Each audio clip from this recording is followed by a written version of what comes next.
welcome everybody to the Ultimate Explosions workshop.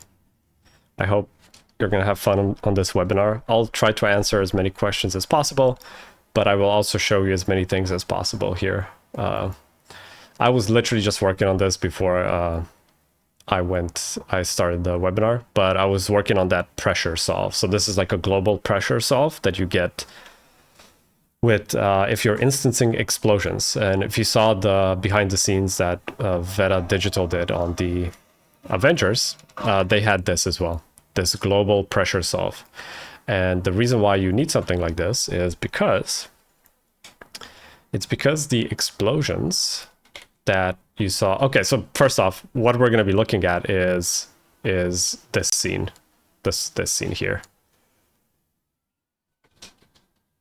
So this was using all the explosions obviously are done with the master exploder. I then rendered the grains, we did the sparks, and then I did a bunch of stuff with grains and particles. So we got the tire, like particles on the tires and stuff like that, and then shockwaves. But it's mostly just using master exploder for all the explosions. And because this is just one explosion, it's the same explosion, but instance rotated, and it works completely fine. I was even thinking about doing 2 or 3 different explosions, but one was working just fine. And because I'm instancing them, in a lot of cases, you want the explosions to influence each other. And the best way to do that is creating this pressure solve. So even though they're instants, you can still have them affect and influence one another, even though they're actually, just one explosion. So that's still something I'm refining, but that is the HIP file we're going to be taking a look at. And you can see that that's kind of one of the scenes. I'm still cleaning it up, but it's getting there. But that's how the explosions were looking like. Now, it might crash. The HIP file, sometimes there's a lot of voxels, so I do get crashes on this, and I'm also recording and my VRAM is completely full. So what I'll do is I'm gonna actually close DaVinci. Okay.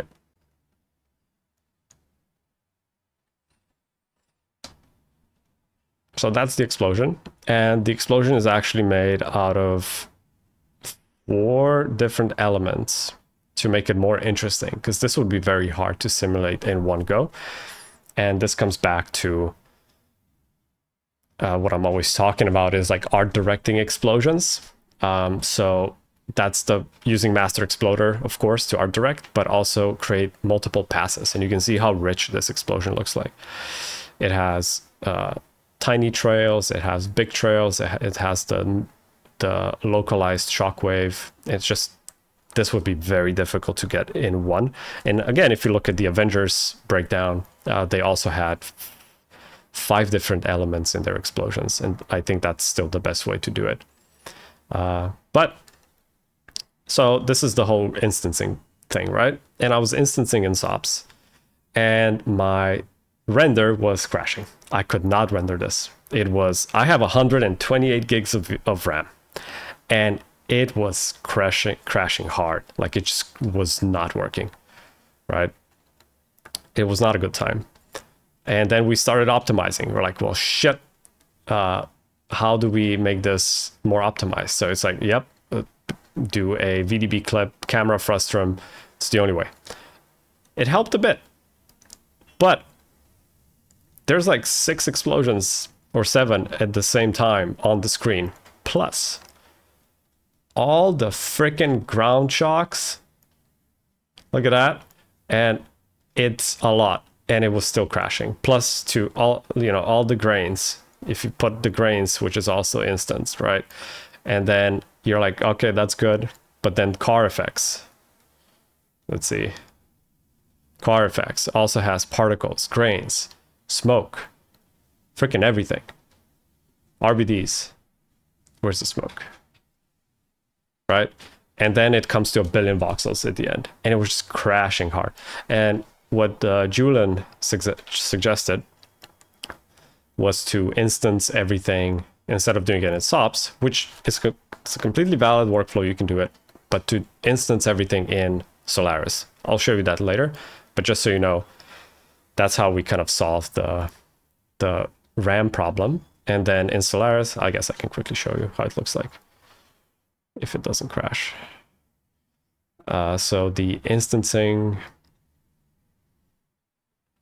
was, this is the sparks. These were then the USD instance explosions that we brought in. And when I was rendering this, it actually only took 20 to 30% of my VRAM. So before it was crashing, but changing the workflow a bit and optimizing, it was working fine. And the instancing is happening here. So I essentially I exported all four. Yep. Here we go. So you export, oh no. All four layers as VDBs, then you copy to points and you use a retime instance. So this essentially works the same way. And then here you just bring in your points and the points have an order attribute. And then based on that order attribute, they're gonna be retimed. And now if I look through my camera,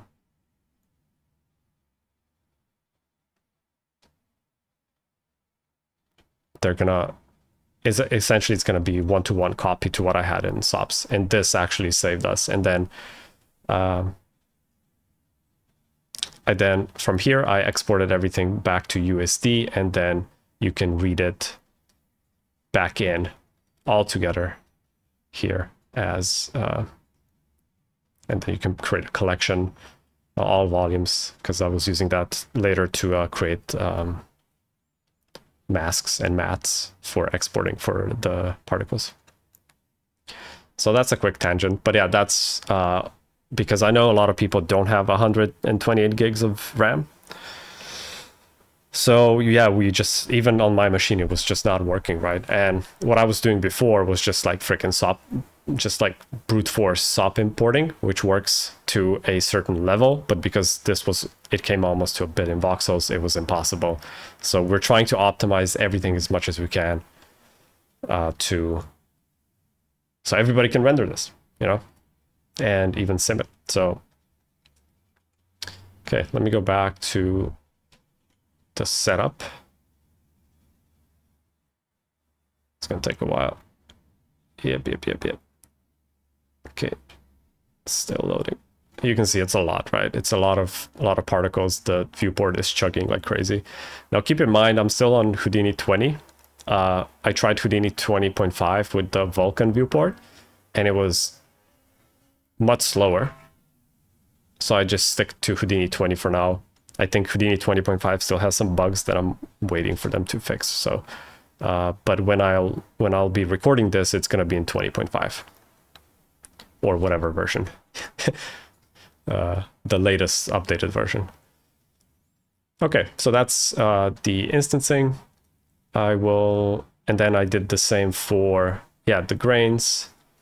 Let me just, and then I also did the same for the sparks. So the sparks added some visual interest when it comes to color, right? Before, the scene is kind of black and white almost, but because we added sparks, it gave it that orange tint. But then I also decided, if I quickly look at the comp is still a bit messy. I'll clean it up, I swear. I'll clean everything up. But what I did then was I put this freaking rainbow lens flare. It's actually a God ray, right? Let's see, I think it happens like 21.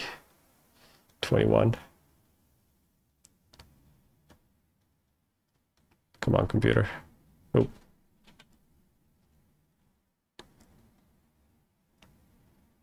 Ooh, look at that. Look at that color.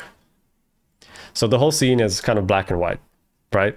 And I started playing, I was like, this is also, by the way, I didn't render anything with, there's no emissive on, this is the raw render. There's no emissive on the explosion. And one day, literally, I think 2 days before the promo got released, I was talking to Isma. He's one of the crispy chicken guys. So he was comping this, and I was like, you know what would be nice if we added a nice flash, a bright flash when the explosion hits. And he was like, okay, no problem, bright flash. I'll just freaking key the explosion out. We're just gonna add a flash. I was like, you know what, make it violet. It has to be violet. It's gonna look very cool because we're in space. It's just gonna work out, trust me. And he did it, and it was looking great. And then I was like, can you send me the comp? I just want to add a few elements. And I was like, you know what, I'll add a god ray, make it rainbow color like that, just freaking slap it on top. It works great. I love it because the whole scene is black and white, and then you add these rainbow colored god ray / lens flares, and I think it just works great. I don't know what you guys think, but I love it. I think it looks good. How light works on the moon. That's exactly what that's exactly it. I was like, this is moonlight. Accurate. I think so. I think that's how it looks like. So that's why I did it this way. But yeah. And then, yeah, we added the sparks, which also added, the sparks looked like this. Added a lot of visual complexity, even though they die off quite fast. But it's all about that color theory, right? So if the whole scene is black and white, how do you make it contrasting? Not in terms of light values, you know, but in terms of color, hue, and saturation values. That's also how you have to look at contrast. So that's what I did. But yeah, this is the comp. It's quite simple, but if you can look at that, this is the raw render. Looks like shit. And then you add the comp and all the other elements, immediately looks way better. And it's so simple. Raw render. Kind of goes like from what is this? It goes from what is this to, oh, this looks kind of nice. And obviously we're going to be using ACES and all of that. And I'm going to explain ACES to everybody once and for all.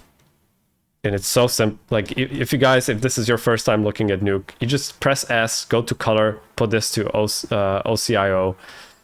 Your renders, look, this is the raw linear render, okay? It looks like this. And a lot of people would be like, well, then I guess I just put my color correct and start tweaking values. But that's, you're working in the wrong color space. You're now working in linear sRGB. What you need to do, put this to OCIO, and now all of these ugly highlights that you had before are now very creamy. You know, this looks very ugly. And now imagine this on explosions. Everything is just burned out, nothing works. Putting it to OCIO, which is now working in ACES, is gonna make just everything look better across the board. Maybe we can look at, if we put this to Nuke. Yeah, it just doesn't look as good. And you get headaches down the line as well, especially when you're dealing with shadows and highlights. It's just, you're gonna have a bad time. Any questions so far? Do you guys like this? Should I continue or should I stop? I can stop right now. I have a question. Yes. Your pressure solve. Now, if you're instancing a bunch of pre-simulated and pre-cached explosions, so you say the pressure solve is to help them interact with one another, but if they're pre-cached, then it's obviously not influencing the pyro sim itself. So what are you applying the pressure solve to do? So in this case, in this specific render, I was not using this pressure solve. It was kind of not needed for this specific case, but alongside of it, I started developing this workflow. So what you have to do for it to become useful, you have to simulate, because obviously I was, where is it? Because I was instancing the explosions, right? I was simming this singular explosion at 000, and then I was instancing it. In this case, that pressure solve doesn't help you at all. What you have to do is you have to simulate each explosion where on the place it's going to get detonated. right? So you still have to do, let's say, because right now I'm instancing 5 explosions and they're all the same. If you want to use the pressure solve, you still need to simulate 5 explosions at 5 different places. And then on each of them, you use that pressure solve, and it's gonna feel like they're being influenced when one goes off. It's all essentially fake, right? And even the way you get the pressure solve is essentially you do a low res simulation on of all of your explosions and of all of your ground shockwaves beforehand. Yeah, I was gonna say it must be lower resolution, right? Because obviously otherwise you'd be able to just sim them all in one go. So it's low resolution of all your explosions at the same time. Yeah. Then pump that back into the same explosion. So they'll come out a little bit different. Yes. But yeah, okay. That's cool. Yeah. So that's how it looks like. Super low res, very janky, but that's all you need. You only need one. So let's say you get an explosion and then another one besides it goes off, right? And with this pressure solve, it's gonna move the other one just a bit. So it's gonna feel like they're influencing each other. The reason why you do this, why this is even a thing, is because you cannot sim 5 or 6 explosions at this resolution in one container. That would be the ideal scenario. Just sim all of them in the same container. Then obviously they're just going to be affecting each other because it's in one sim. This is the reason when you start optimizing.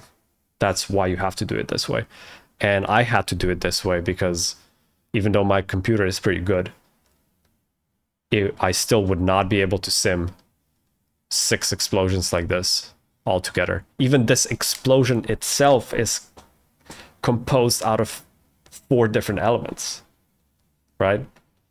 Yep. So you just make all of these kind of tricks and optimizing, just optimization tricks essentially. That's all it is. In a perfect world, you wouldn't have to do any of this, you know. But that's just not the case right now.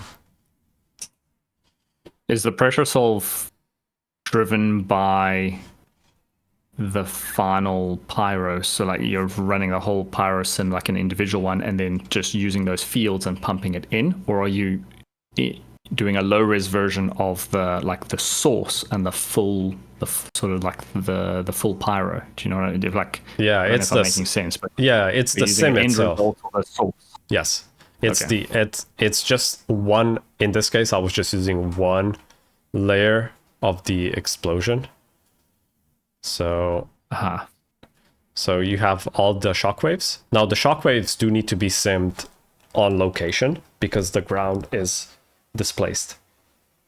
You wouldn't be able to actually, I'll show you later, but you cannot instance your main big shockwaves because they have to align to the geometry. Now you could probably use some tricks to bend the voxels to the geometry, which is actually a good thing. We actually might try that. But in this case, I was simming them where they are actually hitting. And then the explosion is a low res version of just a single element of the explosion. So it doesn't have all the small trails or like, you know, all the things that you need because you don't need them. That's not going to matter. Yeah. They're not going to influence the pressure as much as the main volume. Yeah. Yeah. So that's a cool technique. Yeah. But now that I'm thinking about it, like I'll show you it's saving the scene. Jesus. Okay. So this part, which is the ground shockwaves. So they are actually simmed where they are supposed to happen, right? So if I go through the camera, you see that the ground is being offset, right? Just bring the ground as well. So the ground has holes because we're on the moon's surface. And the best way was to actually then do these shockwaves actually where the explosions would hit. But now that I'm thinking about it, maybe I could have just done one shockwave and then use some fancy volume bending. So we would bend it to the actual ground, which is something I might try after the webinar. If you guys see, we also have color, right? Color, this is something I think we spend a lot of time on, and there's a bunch of different, in almost like every example scene throughout the workshop, we then used that trick to have color. But essentially there's two ways of adding it. One is through the points, and the other one is through a rest field. Now, you guys probably know that with the new pyro tools, the rest field is not there anymore. The sparse pyro solver by default doesn't have a rest field. It was called a dual rest field. So you have to do a little trick to get it back, which is this. So essentially this is just to get the rest field working. This is the easiest way of doing it. Corbin is actually developing a frickin' full-on solution for this that is like spot on, accurate, much better. And maybe, just maybe, we might solve the whole problem of slow motion volumes, right? That's hopefully, yeah. So we might have perfect slow motion on any volume. That's the goal. But yeah, you get this rest field, and then you're like, oh, good. So I have this rest field. What can I do with it? Oh, no, stop simulating. Okay, so we have this volume, and now it has the rest field. And what you do is you're like, oh, good. Here's a plane with color. You can do whatever you want here. If you guys saw one of the rainbow examples that I did, that was just to illustrate the point that you can literally have any color here. And then you just do this volume VOP, and now you have color. And this color is going to be advected with the rest field. So you can literally, we can change this. Freaking rotate it.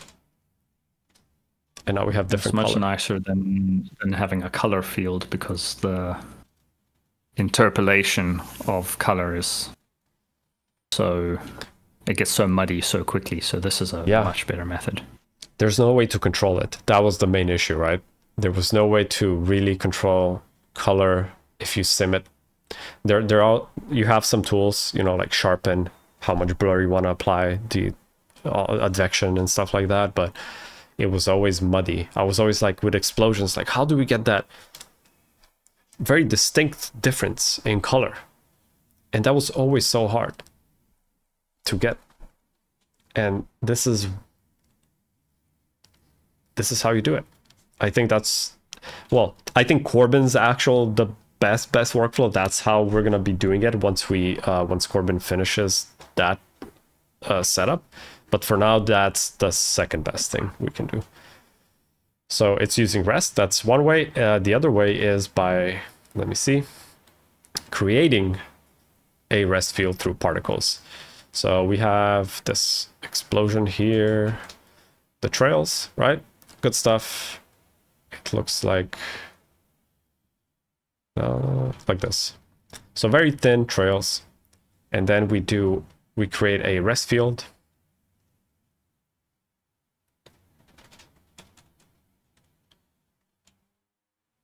That looks like this. There's a bunch of other ways of doing that, but this is one of the ways, and I'll show you a bunch of different caveats, pros and cons in the workshop. There's like just a lot of things you can do, like variations of this. But then through points, now you have your rest field, and what you can do is color it. And then because we have IDs and all of that good stuff, you just copy it back, and now you have very distinct colors. And because now we have points that have a color attribute, you just you rasterize it, and then you frickin' slap it together with your density, and you get color. So now you have, see that? Oh, the other one. We have very distinct color patches. There's like black smoke here next to the white smoke and like grayscale variations. And that's something that would be so freaking hard to get if you would be advecting color. But guess what? We can do whatever we want here. That's the whole thing. Which is the most crazy one. Yeah, it's cool that you can change it afterwards as well. You don't have to resim. Yeah, no. Your rest field is set, and now you can say, oh, I want a different color, or you can, if it's based on a texture, because you can use rest to create UVs, which you can then put a texture. If the texture changes, you don't have to resim. That's exactly it. You're like, oh, I just want different patches, and now this, you can see it here already, how it's going to look like. And then you just punch it through your volume thing. And if the director goes like, yeah, but I kind of don't like the color, you're like, shut your mouth. We'll change the color to whatever color you want. Maybe the director goes like, oh, but my wife doesn't really like that volume color you made. Everything else is perfect, but that one color she doesn't like. You're like, what's her favorite color? And he's like, it's pink. You're like, hold my beer. Let's make this pink. Guess pink? Is that pink? Or like that? Yeah. Nice. Right? And white. And let's... Maybe you're working on Barbie 2, right? Barbie the sequel or Barbie the prequel, and they're like, nah, but all of our explosions, they need to be pink. They're like, I got you guys. Easy peasy. So that's one way of doing it. There's a bunch of other ways. So again, I'll clean this up. I know a bunch of you are probably rolling, like there's probably VFX artists rolling in their graves looking at it. Probably Corbin probably has PTSD from this, just looking at this. I'll clean it up, okay? I just didn't have the time yet, but I'll clean it up. But yeah, we have I don't think we can be friends anymore, man. I think this is it. This is it. After this, we're done. But yeah, we a bunch of different passes. This is the main one. It has to go through a density remap. That's something I discovered a lot. Explosions, sometimes they look super ugly if the density is too high. Like, look at this. This is just horrible, right? It's horrible. You put it through a density remap, and now it's kind of like looking much better. So that's one way to solve it. So we have our main explosion. We have our close proximity shockwave.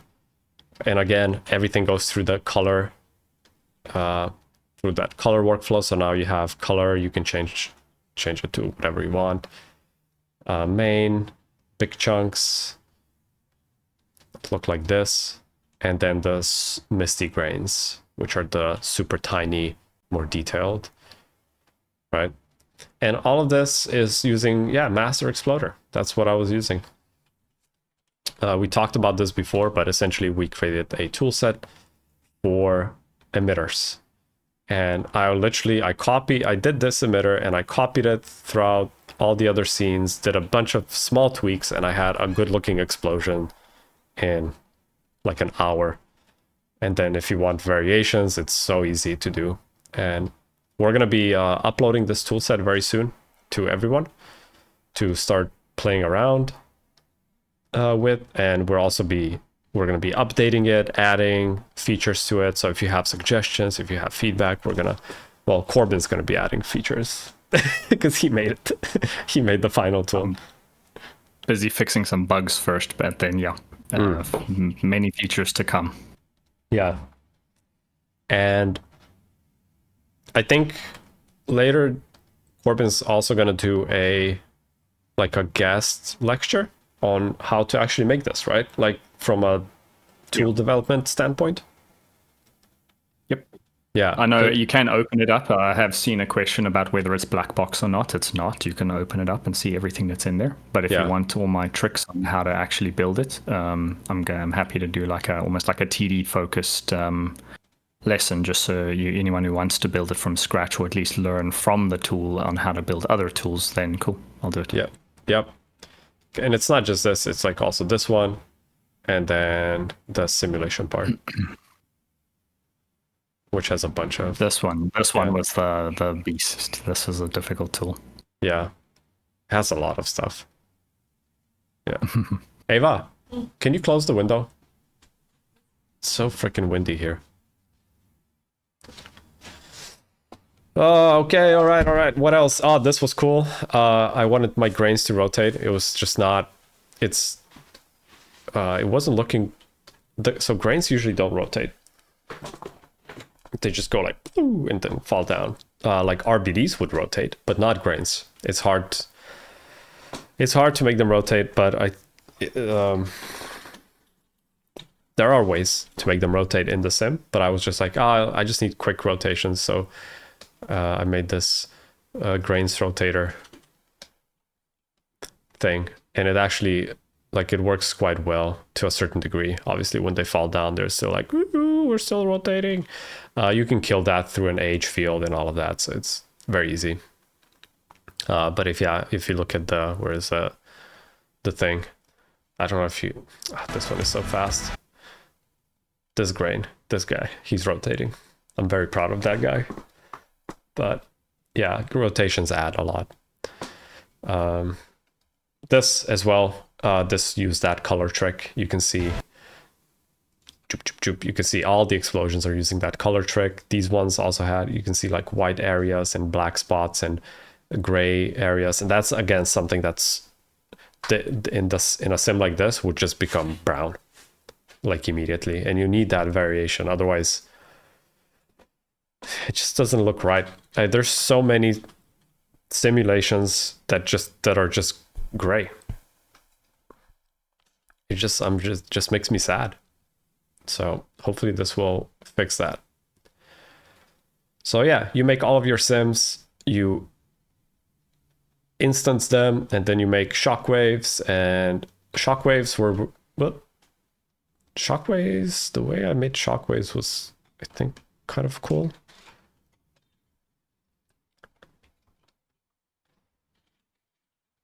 But I just made this kind of,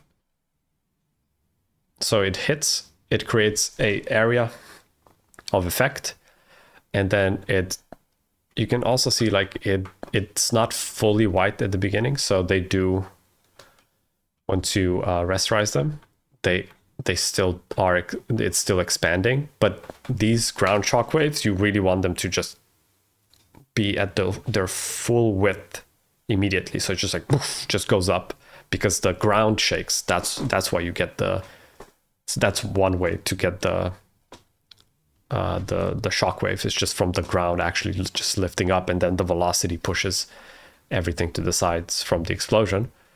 So yeah, I just created these kind of proximity hits, and then they slowly die down with a noise, and that was a good way to make sure they actually stick to the ground, as you can see. And then super fast sims, actually. These ones didn't take a long time.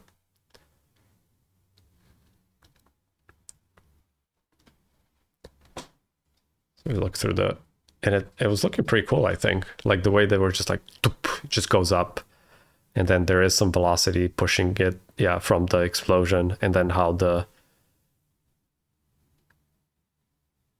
vehicle is kind of driving through. The vehicle in this case was not deflecting the smoke, which in real life it would, but it was just a lot of elements already. Oh, that doesn't look good.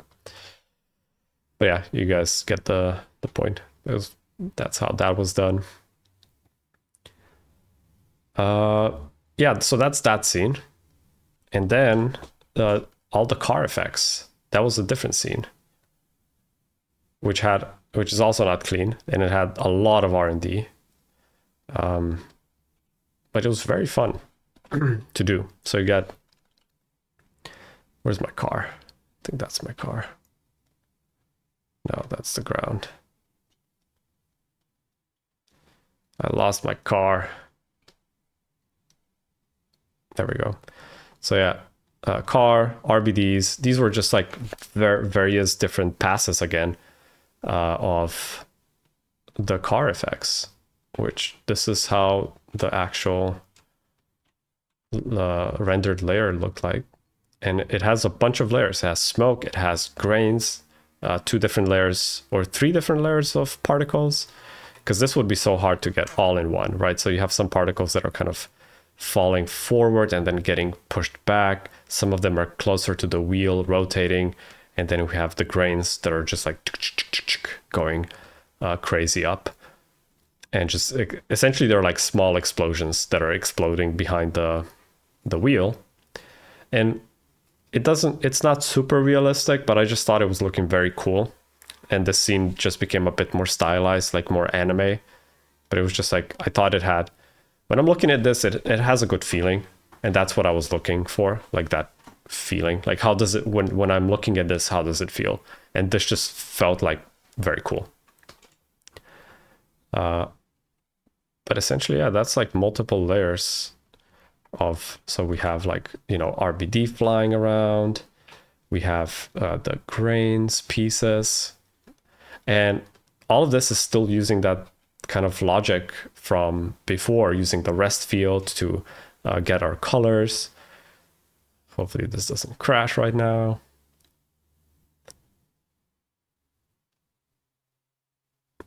Please don't crash. I'll just cancel it. But yeah, essentially colors from the ground. So everything is using the ground colors actually, right? So all the effects can be can have the same color that actually comes from your environment, because that's where it should be coming from. So we have our grains, pop particles, and clumped particles. So they can be just particles, or you can create a clumping setup that kind of imitates grains. So some of them, if you look at it closely, it just creates some more kind of, just feels good.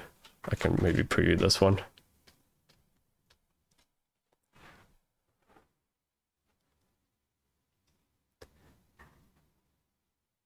And there's a bunch of tricks, like how to get the velocity, because this is one sim. But yeah, you need the velocity from the wheel, and you advect that. I think I was actually using a volume advect around for the wheel. I think it was looking pretty cool. Looks pretty cool. Awesome. But then this is hard to control, right? Like, oh, but now I want a few particles to be flying off. And I did that here, I think. Yeah, so that's another pass now, right? So you just create multiple passes of this. Like, don't do everything in one pass, because it's going to be hard. And these they die off super fast, because you don't see them. They just go back somewhere and they disappear essentially in the smoke. But look at that. So that's one. And that's just particles. It feels like they're grains, right? But it's just particles. It's super fast to sim, super easy to control. Easy peasy. So we have pops, and then we have the smoke. And the smoke looked like this. And if you guys saw the promo, which I can play maybe later again, well, I guess I can just open DaVinci and show you. But you can see this is also using that color that's coming from the ground. And that's something that, again, try simming a trail like this with colors and see how brown it gets super fast. So I think it was this ground.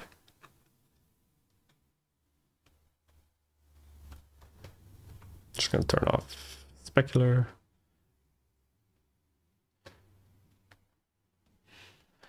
So now when our car drives over a white spot or a black spot or whatever, that it's going to pick up that color. I think this is a bit slow to preview.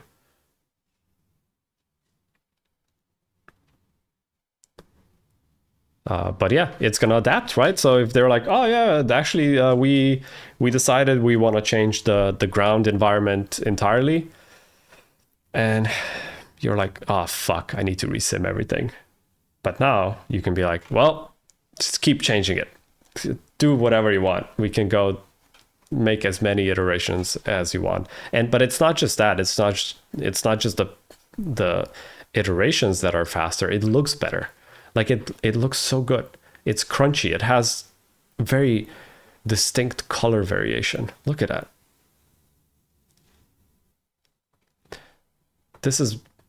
you know, like at the beginning, this is black because one wheel was more at this part, which is darker, and this is like more light gray. And then it goes, you know, through this white patch, and then it's much brighter on this side. And it's all kind of, it feels like it's all being advected because we're using rest fields and stuff like that.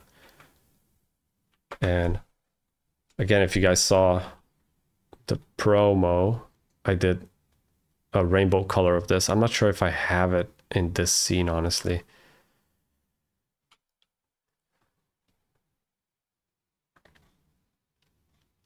It's just saving the hip file. Just give it a second. Oh yeah, so you're like, oh, cool, right? Nope, I just want to preview that.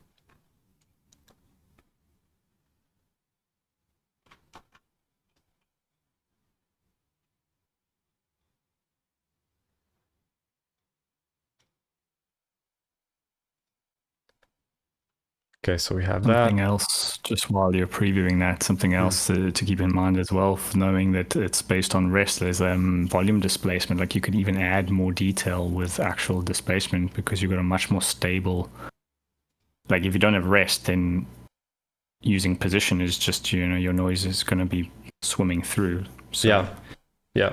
There's a lot that you can do with this as well, even beyond color. Yep, very true. It's a lot of different applications, but this was something that was bothering me a lot. Like all the time, I couldn't figure out like how to do good color. And I think this is finally a good way of doing it. So yeah, that's color. What else do we have here? I think that's mostly it. There's a bunch of R&D here that I can show in the workshop. And then the trails were super simple. I didn't even rasterize them. It's literally just a pop sim. And I just want to shout out to Merg because he helped me with some of the initial setups like this. So this scene came together in the last month, and it was because I essentially messaged Merg. I was like, dude, can you do some meteors like flying down? And he did like a quick first setup, and I was like, I can work with this. Like I maybe this can be another scene. And then it turned into like a full shot with everything, right? And I'm really happy we did it because now we can showcase a lot of different things and a lot of optimization that happens, for instance, here in Solaris, right? When using USD and how to render this properly. It's still it's quite a small setup, but yeah, it goes through a lot of different. We had a lot of hiccups with this one, and me and Julen, we were on a lot of calls trying to figure out, because some of them just feel like bugs, like they're still ironing out a few bugs when it comes to USD and Solaris here. But we found workarounds, optimization tricks, how to get proper motion blurs on points, on particles and stuff like that. But I can maybe fire off a render so you guys see how fast that was.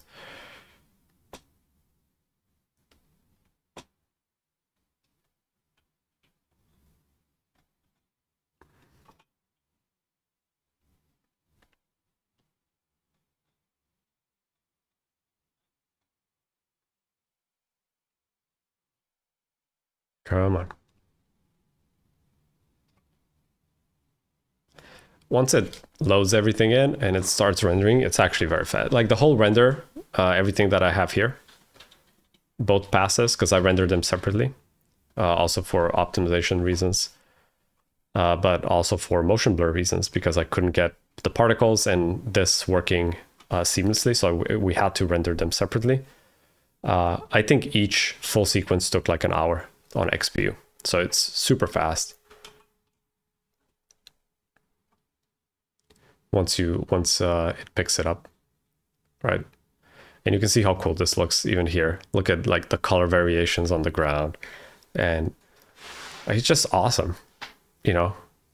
I think it looks very cool, and all the grains, I just literally I was like, okay, because that's also something when it comes to art directing explosions. Not a lot of people use all of these. I don't know how you call it, but like Corbin, I don't know if you remember, we worked on a cinematic for Days Gone. Yeah. And there was an explosion there, right? And I was doing that explosion. Yeah. And this was before pyro bake, before anything. And we didn't have this color workflow as well. But the director was always saying, just make it more dirty. Make it dirty. And I was like, what? What is he talking about? Dirty? What is he talking about? How do you make an explosion dirty? And we were trying. We were trying with the shaders. We were trying with this. We were trying with that. That's how you make an explosion dirty. By color. First, color variation. Second, multiple different elements. Right? I'll go closer to this. Multiple different elements, like tiny trails, big trails, anything. And then grains, mud, actual mud. Like he was literally telling us, he was like, make it more, essentially just put more shit into it that is gonna make it look like an explosion. And I was just like, I don't know what he means. I like making explosions, but like, I don't. And back then I was not using grains or anything or particles for our emitters. So I was still using the simple, this is a noised up sphere. And now you just push a ton of turbulence and a ton of pressure and it's just going to go boom. And hopefully it's going to look good. That's what I was using back then. And that's not it. This is how you make it dirty, right? Just like these super tiny elements with grains, and you can then put RBD in, and you can put more grains, and you can make just like small, see that, like the shapes this is creating. That looks great. That's so satisfying. Right. Yeah, it's also because some of it is volume and some of it is particles, solid geometry. So they had variation between them, and even the way they move differently and the way they catch light differently. That's where you get your detail. Yeah, like highlights, right? Like you have some white spots. You have a lot of tiny little particles, which is like your dust, right? And then you have these shapes. And then you have these dark spots, right? This is all dark because of that color variation. But look at these shapes, like they kind of, even just the shapes alone look awesome. And I keep talking this, if you guys saw my SIGGRAPH talks or my GDC talks or whatever, I always say it's something called the Fibonacci sequence. And they use this in anime and anime explosions all the time. It's like the ratio between, your small to your big elements, right? So if I undo this, you have a bunch of small. How many times oh shit, I cannot undo more. I'll just do another one. It's more clean anyway. You have, this is one big shape, and then you have these shapes. These are your medium shapes. And then you have a lot of small shapes. And that's kind of the Fibonacci sequence. It's like very mathematical, but if you look at it, let's say you look at a tree, just like a normal tree, you go outside, you look at a tree. It's following the Fibonacci sequence perfectly, right? So that's something you have to look at when you're composing these explosions together. But yeah, that's kind of the overview for this, guys. There's a lot more, obviously, like very specific things to go through, and the way I'm gonna do this is I'm gonna give you guys the HIP files as soon as possible with like a 2 to 3 hour overviews, like deep dives, like much more detailed, like literally node by node, like a deep dives. Just because a lot of you guys, there's like a 50-50 split between, I'll go back here. There's a 50-50 split between, well, almost 50-50 between people. Some people just want to get the files and they want to see a quick overview where things are, and they want to just get going. Those are usually the more experienced people. And the other side is people who want to see things node by node done from scratch. Now, node by node done from scratch takes a lot of time. It's so freaking hard. You just ask Corbin. Mm-hmm. Corbin knows. It's insane. He recorded 50 hours and he's explaining every Vex code. He's explaining everything. It's so hard for us as the people who are recording this. It's insane. So that's why I'll first do the deep dive overviews, and everybody can just, start going on and like making cool explosions and using the hip files, which I think that just the hip files, like the project files alone, are just worth the money, the admission money. That's where the main sauce is anyway. And then I'll immediately start recording the node by node from scratch versions. But that just takes more time and like a lot of effort. Like guys, like after we record, I record like an hour or 2 hours per day, and I'm just destroyed. It's the single most hardest thing in life to record workshops like this. Houdini is hard enough, but then you have to explain everything and how you did it, and you have to organize everything. It's just insane. But I will do it. Yeah. Anyway, that's kind of it for this overview. Unless you guys want to see something else specifically from me, or if you have questions, I can read the questions now.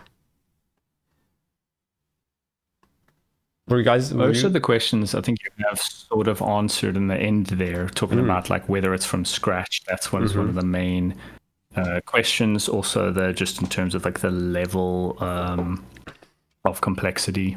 I don't know if you want to talk about that. Also, someone asked about the bonus stuff, the city destruction and. Hold on, where was that question? I just want to actually find it. So Tim asked if I don't have 128 gigs of RAM. No, that's exactly what I was saying. Even on my computer, it was crashing. That's why we had to restructure it and re-optimize it. So now it can work if you have like 32 gigs of RAM. Axiom is used, but mostly it's Pyro, because with Pyro I can actually teach you guys the basics, the fundamentals. Like Axiom is very easy to use, and it's faster and it just works. But it's hard for me to. I did an Access fundamentals course, and I cannot show you anything more than that. That's it. There's nothing else to do with Axiom, because with Pyro we can go in, we can then create our arrest field. I can create. We're going to be doing fire, right? We are going to make our custom fire field. We can make our custom age field inside of Pyro. We can create just like a lot of different things that are kind of volume and simulation fundamentals that we cannot do with Axiom. That's why it's mostly Pyro. And most people actually prefer that it's just vanilla Pyro, because then, you don't have to go and also have another plugin installed. How many shots will be there on the workshop again? We'll check the frickin' promo and count them. Why are you asking me questions? Stop asking me stuff like that. It's a lot of shots, but it's all the shots that are in the promo are going to be in the workshop, and then we're going to be doing DLCs. So DLC is an add-on to the workshop, because we do have other scenes that we were developing that we haven't finished. We're going to add them at a later date. So everybody who joins now in this pre-sale, early bird kind of space, right? Timeline, you're going to get the DLC for free. So you guys are like the OGs. You get the first DLC for free. I think the DLCs, we haven't decided yet. We're going to figure this out, but I think DLCs are going to be between $150 to $250, because it's still going to be like comprehensive expansion. It's like I said, it's like World of Warcraft, right? You have the World of Warcraft Classic, and then each time they were adding expansions that added a lot of new stuff to the game. So that's why they're not going to be super cheap, but as cheap as we can make them.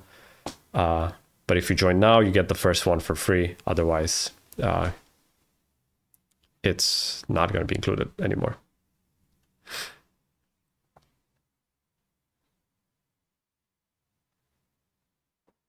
DLCs for real-time explosions.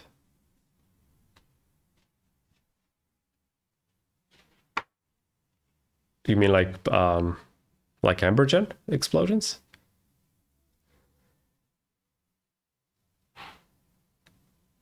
Can we see the Last of Us? I don't have it opened up here. The Last of Us explosion file. It's a lot.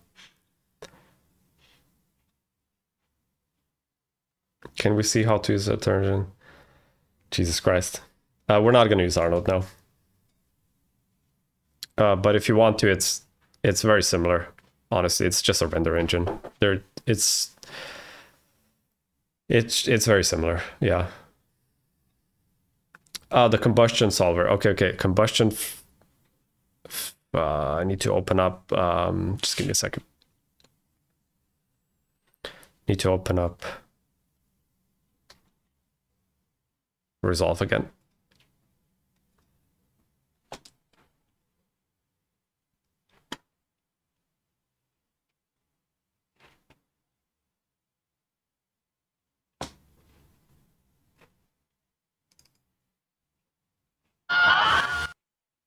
Or actually, I don't think I have to open up Resolve.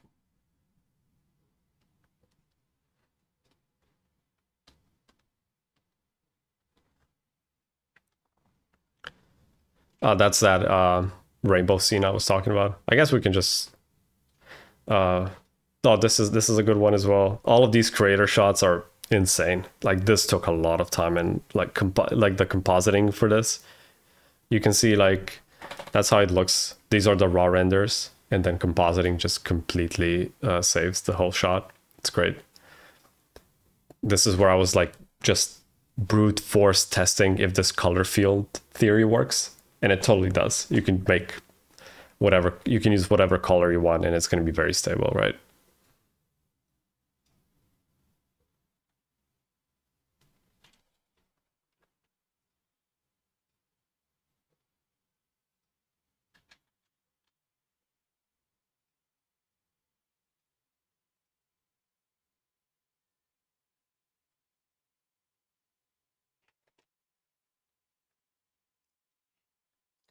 Just give me a second.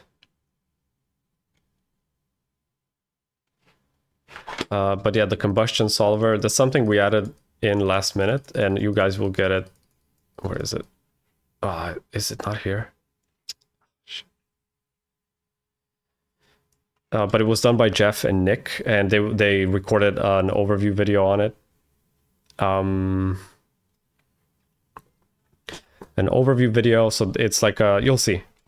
It's going to be added in the next few days. Just trying to find the clips. Just bear with me for a second.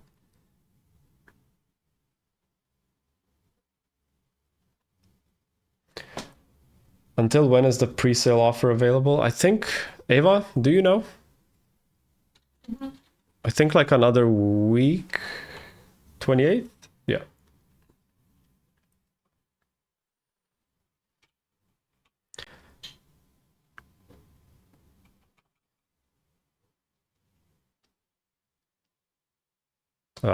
Why? Dude, every time you're trying to show something, it just doesn't work. Oh, by the way, I don't know if anybody was wondering, but this was a deepfake, right? That I did in Fusion. I don't use Fusion at all. So this is Robert Downey Jr. Still Downey Jr. Where is my face? Oh, here we go. And that's me. So we did a deepfake. It was very fun. It's a bit glitchy in some areas, but it was good enough for this kind of, just for the joke of it. But then I also did the whole compositing and color grade here in Fusion. If you guys want a Fusion overview, well, I can do that someday, but it wasn't anything special. But it's just me and then a bunch of rotoscoping, which was quite a pain. And this is our...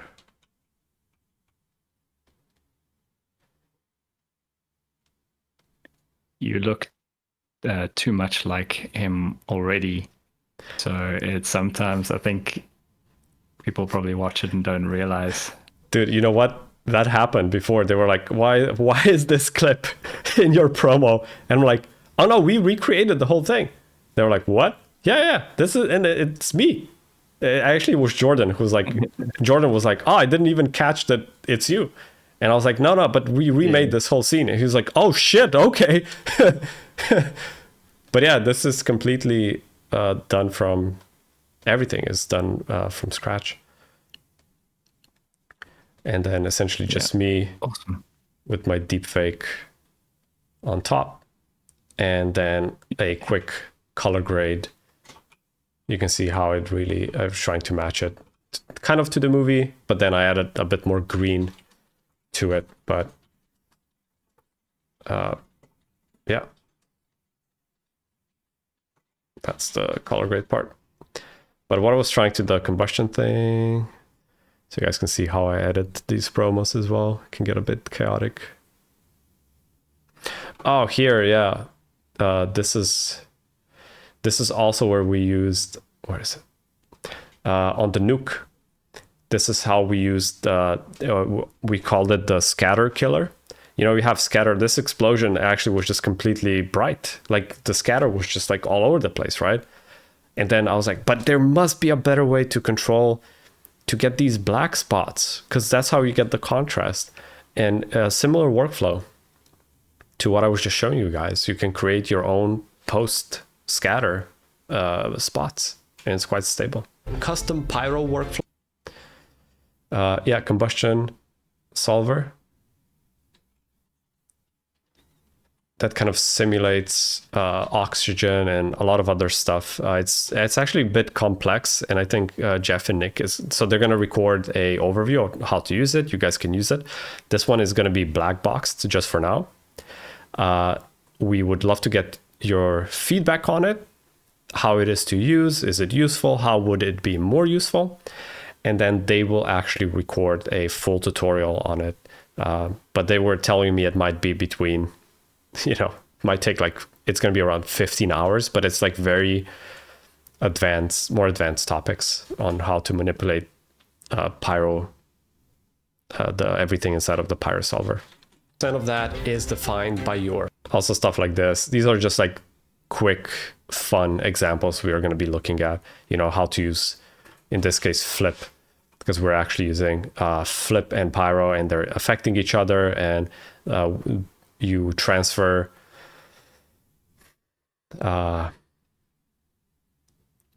attributes like velocity or fuel, flame, temperature from flip to pyro, and then vice versa, so it's affecting each other. So stuff like that is, all of these tips and tricks are good to know when it comes to manipulating volumes. Yeah, stuff, just, it's going to be a lot of stuff. I'm actually, like, even when we were doing this, I was a bit worried we're doing too much. Because when do you stop, like, when do you stop adding cool scenes? Because I want you guys to be happy with it. I want everybody to be impressed, but we just have to, like, at a certain point you have to be like, okay, that's enough for now. And that's why we came up with the concept of DLCs, so we don't box ourselves in right now. We're like, this is it for now, and then later we're going to be updating this. Like me and the Crispy Chicken team are already talking about, oh, this could be a DLC scene, or this, we might recreate this. And then obviously you guys started adding suggestions, which is great. So yeah, I think it's going to be awesome. Super cool. Yeah. Oh, okay. How long was that? Talking for like an hour already. Yeah, so now about an hour and 10. Yeah. So we have 2 more hours to go. All right. Let's watch a movie, everybody. We're going to watch the full trilogy, Lord of the Rings, right now. That would be cool, right? To like have a watch parties and just watch movies together, and maybe every now and then I would just stop it and be like, "Oh, that looks awesome," and we can quickly analyze it. But then we would never finish watching the movie. No, People are like, yes, let's stop on do the it. first scene, and it would be 3 hours of conversation about it, and then we'd be opening Houdini trying to recreate it, and we'd be like, okay, we're never going to finish this movie. Yeah, and then maybe the VFX supervisor would be watching with us, and then he would be like, "Oh, I actually worked on this scene," and then we would stop the movie and just go in a deep dive on how this was done. 3 months later, Exactly. we're like, "Okay, we're 15 minutes in. Can we please just watch the movie now?" Yeah. Were there any questions that I didn't answer? DLCs for Corbin's course? I think this whole concept of DLCs, I think we're gonna try to do on all the workshops, if Yeah, I think- at all possible. Yeah, we do plan to bring updates and things and add cool stuff, and because also while we're developing it and even rendering it and stuff, we also start coming across problems that then also need to be solved, like any normal shot, and then that branches off into new ideas and tools and all sorts of things. So I think we'll just keep adding and updating workshops, or sometimes it will be its own spin-off, and become something that was based on it, but actually it's almost like part 2, versus sometimes we'll add stuff into the original course. So yeah, I think you can expect that on everything. Yeah, I think it's just a good concept, and it's easier for us. We make the bulk of the workshop, but then you just add stuff also based on user feedback, because we want to make you guys happy at the end of the day. We're doing this for the community, for everybody else. So if you guys are not happy, then what's the point? Yeah. But Brody wants to see the Last of Us explosion. I don't have it cleaned up. It's very big. I don't want to open it right now, but it's a lot of elements, because it has like fire and embers and just like so many things that are happening, and also RBD, because the building is being kind of not eroded, but like slowly destroyed by the fire. So actually, there was one of the scenes I want to recreate. I was talking to Julen about it. So the crispy chicken team is Ismael, Julen, and Ayush, and myself. We are the crispy chicken guys, right? And I was talking to Julen already, maybe to recreate the Godzilla -1 shot. So it's Godzilla, and he has his breath of fire. I don't know what it's called. But essentially he does the breath of fire, and then the city kind of goes up like that and creates a big nuke. But I think the whole RBD and the breath could be a nice DLC shot, because it's like has a bit of magical effects. That one, yeah, that's the one. Has RBD. The nuke is fairly simple. Like, we're gonna do nukes like that. But I think the RBD interaction with the breath, that has a bit of that magical feel to it, I think that could be interesting. So add your +1 if you want to see this. But yeah, if we do that, that's a DLC, right? That would be the free DLC that we would do. I'll add +1 as well. I want to see that.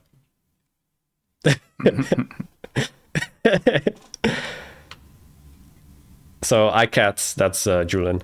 He did a lot of amazing work on the workshop, and Isma and Ayush. Yeah, without them, this workshop would just not be as. It's a team sport, Like, the way we did this workshop is I think we literally worked as a studio, like we would do in a studio. We had calls every week. We were doing feedback sessions, just like helping each other out like we would in a studio. That's why it became it was such a nice experience overall to create the workshop. But that's, I think the quality level speaks for itself as well. Like it's very, very high. I don't know if there's any other workshop that has that level of quality, or like we are very close to some of the best workshops, I think. Yeah, I think the content is special because I think the teamwork was really cool. So yeah.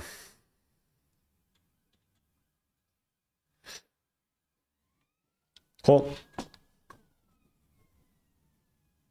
Corbin, also, you just sent me a bunch of tools called the Skadoosh Pyro Helpers, right? I did. I need to check them out. But can you explain what they are? Yeah, so we basically just built. I mean, some of them really are quite small tools. There are things that you can do already, but either the default Houdini tool just doesn't have the right features, or doesn't calculate it quite as nicely, or just, so some of them are quite simple, but then others are adding things that you just, I guess, couldn't do, or, So it's just a whole bunch of gas microsolvers that we've packaged up, and I'm going to start working on them. Like this is the first pass of them, so of course we'll develop them further and we'll add more. But then there's a wrapper called the Skadoosh Pyro Helpers, which is essentially just, you can think of it as a tool that contains all of the tools kind of laid out. So instead of having to drop them all down, if you want to just drop the Skadoosh and plug it in, and then you can just tick on all the features that you want. And if any of them interact with one another, like there's one that creates a nice custom mask, but you can turn on whether it's based on speed or whether it's based on the dot product between gradient and velocity. So you can kind of get rid of those like mushrooms at the front, or you could noise up the kind of mushroomy shape to break it up, or add some backwards pressure or whatever you want. But that happens before the turbulence and the disturbance that's in there. So it's all just kind of designed to help you do things quicker. Particularly, I'm proud of like there's a drag node, because just calculating like linear constant drag is not really realistic. Like it should basically be of the velocity, the speed, so it's meant to be exponential. And then the drag doesn't really take into account terminal velocity. So in this drag node does exactly that. So you can set a maximum speed, which is your terminal velocity, and then between 0 and that speed, you have a ramp that increases drag down to 0. So it's actually got two types of drag. You're dragging down to 0, and then it's got a hard limit on like maximum speed. And it works really nice. It actually gives you, you want to try and create like really explosive explosions by pumping a whole lot of like initial velocity in. But one of the things that makes it feel so explosive is the fact that it also rapidly comes down to the right speed. Like otherwise it just is really fast, but that just makes it look smaller scale. If you zoom down, it's just normal sized explosion. You need that rapid deceleration as well to make it feel punchy. Yeah. So that's what this gives you. And then a field force node, which is basically letting you pump in a custom field. But it uses my new, like, I don't know if you guys saw on our YouTube, we stuck on a tutorial for teaching the pull function. Well, I've combined pull with blend, with add, with like all the different operations, but to let you actually feed in custom fields and then control them in better ways. And, something that I operations and cool little tricks. So, yeah. So there's a bunch of microsolvers, but they're all also packaged up into Skadoosh. So the idea is you could put them down individually if you want, but you would probably just type Skadoosh, stick it down, plug it into your forces input of the pyro, and then just tick things on, and gives you cool stuff. Yeah. Also, one very important thing, frickin' explosion underwear. We're actually doing it. So if you're in the legendary, you get a shirt, but you also get the underwear. I think we did it as a April Fool's Day, but people were like, no, but we actually want it. And so you're getting it. So that's also something I wanted to highlight. Oh, you want to? Ava. Okay, Ava corrected me. It's not both. You choose between the underwear or the shirt. Yeah, Who would ever choose the shirt if underwear is the option? Then who would ever be like, oh, I just want the shirt? Come on. I was saying we should. Yeah, but like it's so hard to show people what underwear. You're like in public and you're like, oh, check out my underwear. You know, it's a bit. So I was like, what if we just put the underwear on a shirt as well? So just in case you want to pick the shirt, but still kind of show people the explosions pants. That's a better way of doing it. Yeah, that's what I'm saying. Like if everybody picks the underwear, but then how are we going to do that photo? That's not going to work. It's not going to work. What are we doing? You got to style it out, man. Just make it look like those underwear commercials, you know? Yeah. Like, you know, you go to like the M&S and they've got all the, you know, like people standing there in their skivvies or whatever. You know, you just got to... Yeah, it's like a Calvin Klein commercial, but just for everyone in the team. Yeah, but I think that group photo is going to be fun to make. Yeah, we're going to have to get a bit creative. Deep fake down again. Yeah. Anyway, I think that's it, guys. Thanks for sticking around. Unless you have, I think we can have like 5 or 10 more minutes for questions, but I think that's it for now. I think it's going to be very awesome. Like we really, really worked hard on this one to push the quality.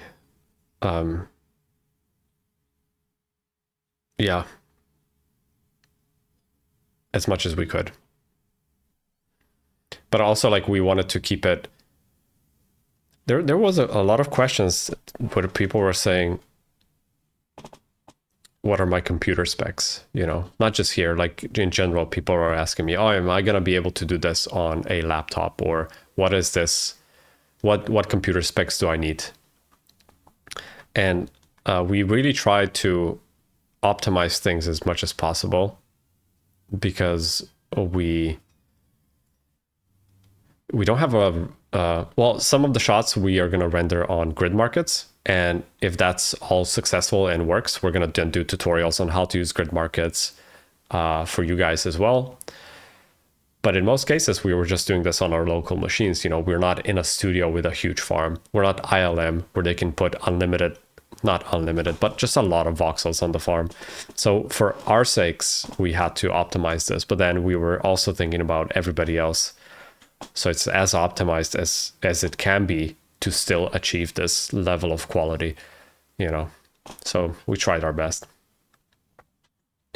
I have 38.5 gigs of RAM. That's not true. I don't believe you. Pictures or it didn't happen.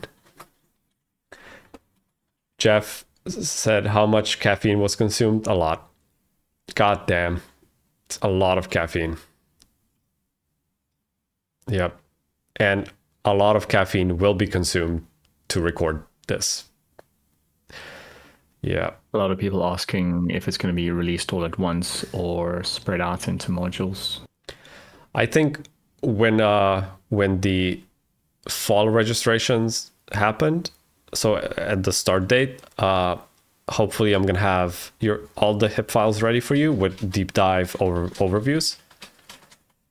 And hopefully week 1 and week 2 recorded, hopefully more. But I do think I'm going to spread it out a bit just because there's so much content. Like this is an ungodly amount of content that we've made. And especially recording node by node takes so much work. So I will do it as fast as I can at the best quality that I can. But I know a lot of people just want to hit the ground running. So HIP files with deep dive overviews so you guys can quickly do it. All the tools are going to be available, like Skadoosh, Master Exploder, and the solver, so you guys can beta test that. And then yes, I'll also try to record as many weeks as possible, as fast as possible. Duration of the course, I don't know, Actually? man. It's a lot. It's going to be a lot. Probably like 30 hours. But I try to keep it short, actually, for most people actually prefer shorter workshops. Like, it's not the length that it's the technique. It's not how big it is. But Yeah. yeah, it's more, I think if the workshop is shorter, it's actually more beneficial to everyone because you get the same amount of data, but you can finish it. You can consume it faster. That's why I'm saying I'm going to do it in 2 different ways, which is deep dive overviews for fast consumption. Because sometimes you just want to go back and quickly rewatch and familiarize yourself with the scene. And then the node by node longer version, which a lot of people will want to, especially those who are like learning or like junior to mid people, like artists, right? They prefer that. So there's 2 camps, and we are trying to account for both of them. I mean, this is something that we want to actually maybe even poll you guys about, and we're trying to find the right balance of like trying to figure out how long the content should be, or whether we should be trying to limit it and trim it down, because of course there's huge benefit in going node by node, but if that becomes like 100 hours, then who's going to finish that? Mm-hmm. So we were even discussing the other day like a bit of almost like a hybrid of like saying, oh, well, you know, a lot of the time there's a bunch of nodes that are just really basic stuff, just, you know, maybe taking some points and isolating them and, you know, like moving the position or something. And, you know, there's no reason to really go deep dive into that. You could just kind of talk like do a node by node overview of simple sections, and then deep dive and even write all of it or build it, the parts that are like really complicated and custom, which would help us trim it down but still make it really meaty, because we don't want to do just like a broad overview of everything, because then that's not really useful. But to node by node through every single thing starts to become so long that I think you guys won't actually even finish it. Yeah. So do give us some feedback. Let us know what you guys think about a bit of a hybrid approach like that, or even as well, just, I know it's arbitrary numbers, but like how long is too long, or how long is too short for a workshop? Like if you bought a workshop and you were expecting, you know, these explosions and stuff, and then it was an hour-long workshop, I'm sure you'd be disappointed, because that's clearly too short. And if it was 1,000 hours, that's clearly too long. So there must be a threshold. There must be like an optimal amount. And what we would like to know from you guys is what you think. Particularly think for yourself. What would you actually finish? Yeah. Because if you bought a workshop and went, oh man, I'm never going to finish that. Like all the Python in Houdini stuff that I ever learned came from one workshop that I did. And it was amazing. From the VFX guys in Russia, and it was amazing. But secret, guys, I never finished it because they released a video every week, and they got longer and longer and longer, and eventually I was like, man, I've got a job, I've got a life, I cannot watch like a 10-hour video every single week for like weeks and weeks and weeks and weeks and weeks. It was just too much.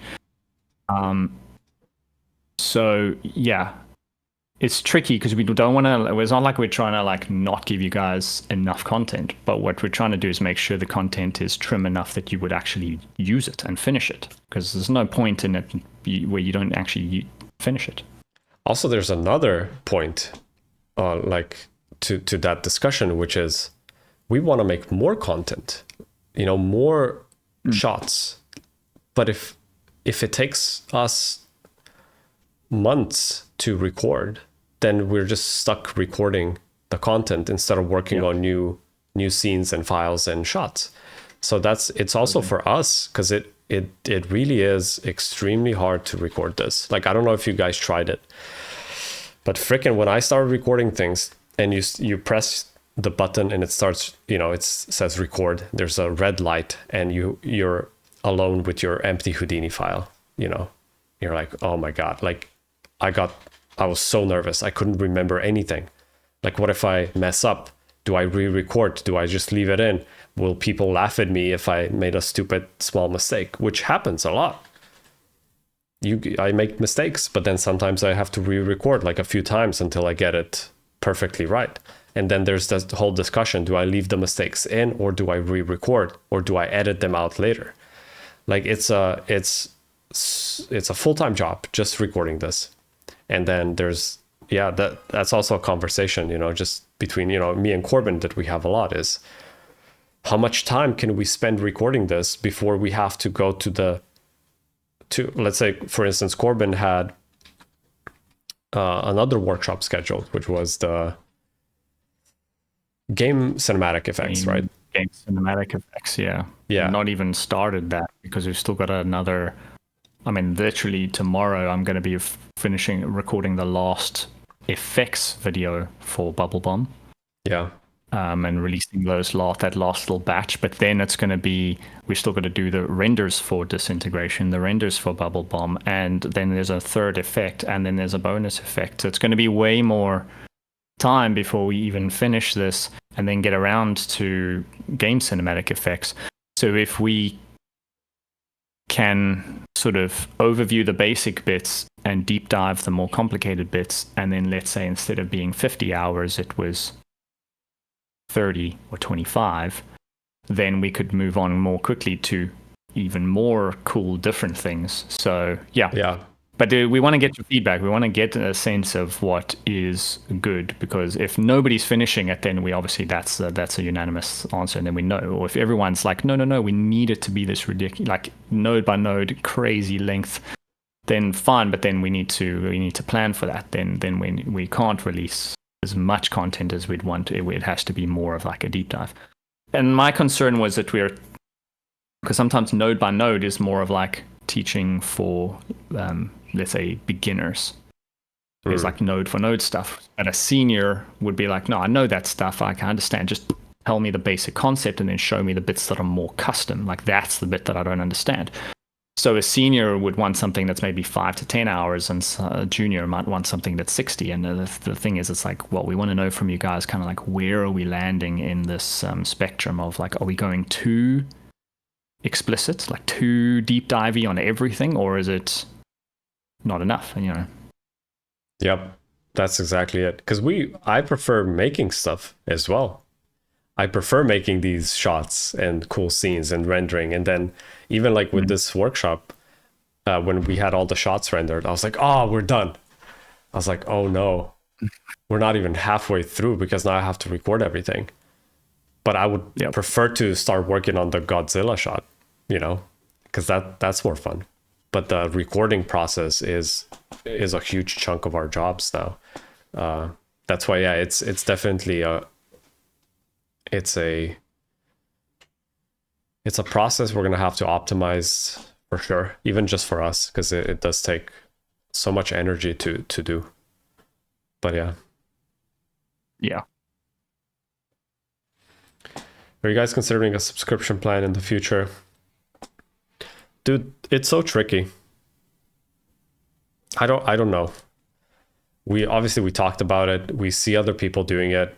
All the major like a lot of other schools online went subscription. I don't know. It's tricky with our industry, I think. It's not like when net, and I guess this is a complete tangent now, but like Netflix, right? The reason why they were successful because they had a subscription, but they have millions and millions of users. There's not as many users, like the market cap in our industry is not as high as like something that Netflix has, right? So if we go subscription, it would have to be more expensive than Netflix. It would have to be 50 or like $150 per month, but then we might lose a lot of people because of that. But it's hard. It's so hard. We might do surveys to see how many people would stay on a subscription. But we also have a plan for a thing called the archive. which might come next year. We don't know yet when we're going to be releasing this, but the archive essentially will be a subscription-based service with older workshops, right? So anything that we deem old, still useful, nothing wrong with it, but just maybe it was replaced with a new version, or maybe we decided that it's time to replace it or whatever. That might go into the archive, and the archive will have a subscription probably on it. So you can pay the subscription and get like a lot of content immediately. But so we might have a hybrid, essentially, what I'm trying to say. Yeah. It's like basically as we cycle content out, then it enters the archive. So anyone who's subscribed to that is just getting...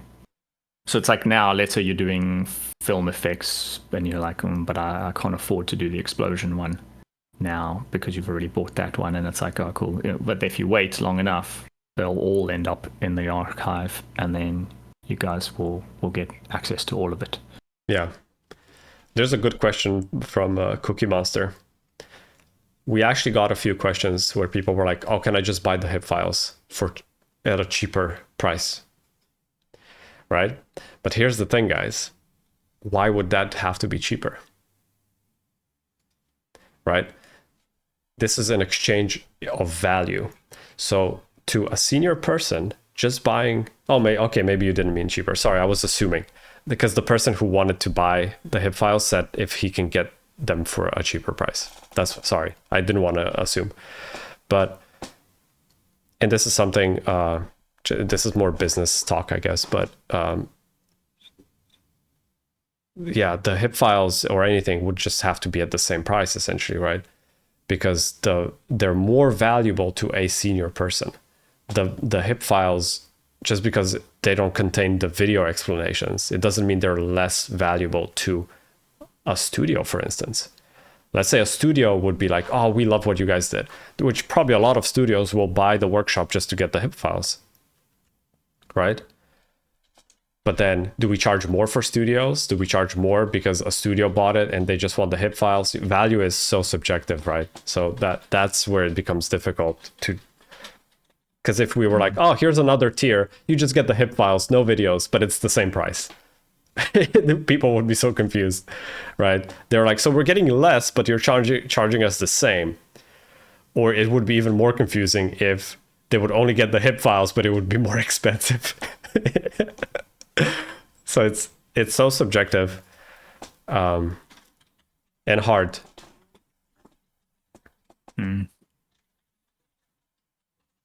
Yeah, Rob is saying subscription doesn't work. You sign up to Noman, you watch the workshop you want to watch, and then you cancel, right? And I don't know how expensive Noman is. I would say 35 per month, 50 per month, I don't remember. So you essentially lose a lot of money, right? That's why it's tricky.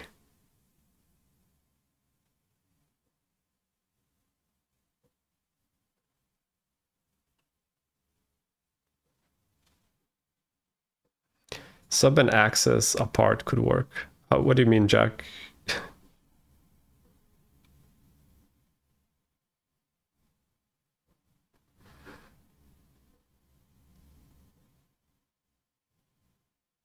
So a subscription, but you only get access to certain parts. Yeah. It's tricky, right? But then you have to limit it. Then how do you limit that? Yeah, then we need a whole system then. Imagine if you paid for that and then you're just about to get to the part that you need, but you've run out of. So it's like, doesn't seem. The only option that might work, which is if you look at phone subscriptions, right? Or rent or anything like that. So let's say you go to Vodafone or you go to whatever, T-Mobile, doesn't matter. You sign up with them, but usually you sign up for 2 years. Still a subscription, you still pay monthly, but you signed up for 2 years. If you cancel, you have to pay the remaining of the duration that you signed up for. So essentially you create a contract with your mobile provider and you lock it in for 2 years and you cannot go away. But then people hate mobile providers because of that exact reason, because they do it, but they do it for a good reason, you know, but they don't care because it's different to our business model and how we run our business. And, you know, it's a completely different audience, but that's how mobile providers do it to get as much money from you as possible. But everybody hates them for it, right? So that's why it's so tricky. But this is a complete tangent now. Anyway, I mean, these are just the types of discussions we have to make sure that we're doing things right, offering the right type of content, pricing things right. But, you know, we're not going to jump to any decisions too quickly. It's what we're doing now for now seems to be working, so we'll just keep doing it. But, you know, we're always thinking of other things just in case. Yeah. My camera died for a second because we've been here for like 2 hours almost. But dude, yes, still 80 people here. You guys are the best. You guys are hardcore fans. And thank you so much for supporting us so we're able to do this. You know, it's because of the community. We started DoubleJump to form a community, and it's because of you guys that we can now do this, and it's because of you guys that this became a successful thing that, you know, me and Corbin can now do full time, which is amazing. And hopefully we're going to get more instructors to join us, and they're going to share their knowledge, and, you know, it's just going to become this. I really want DoubleJump to be like the ultimate online community education platform. So that's what we're building, and it's because of you guys that we're on the right path. But yeah, that's it, right? That's it. I think that's a good way to end it. Cool. Yeah. Thank you, everyone. Yeah. Cheers, guys. Thanks for sticking for so long. Cheers. Bye-bye.